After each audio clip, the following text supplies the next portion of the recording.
দাজ্জাল বলছে আমি 40 দিন পুরো দুনিয়ায় থাকবো এবং ভ্রমণ করব।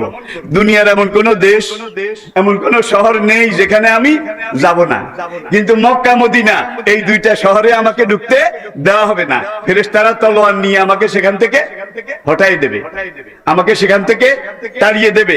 মক্কা আর মদিনা আমি ঢুকতে পারবো না। আমি যখন পৃথিবীতে যাব, আল্লাহ রাসূল বলেন দাজ্জাল যখন পৃথিবীতে আসবে, দাজ্জাল 40 দিন পৃথিবীতে থাকবে। কতদিন? 40 দিন।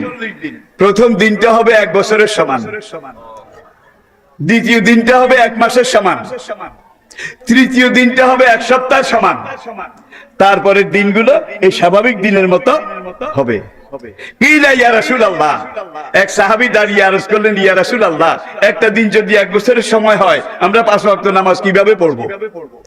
সাংঘাতিক কথা, কিন্তু সাংঘাতিক কথা। কিন্তু আমরা 5 ওয়াক্ত নামাজের ওয়াক্ত কিভাবে খুঁজে বের করব? আল্লাহ নবী বললেন, তোমরা মনের একটা হিসাব নিয়ে যে এতক্ষণ থেকে এতক্ষণ, এই সময় থেকে এই সময়, যে সময়টা গেছে বোধহয় ফজর থেকে জোহরের সময় হয়ে গেছে, এখন আসল সময় গিয়ে না পড়লেও এইভাবে তোমরা নামাজ আদায় করলে আল্লাহ তোমাদের নামাজ কবুল করে নেবেন। সুবহানাল্লাহ।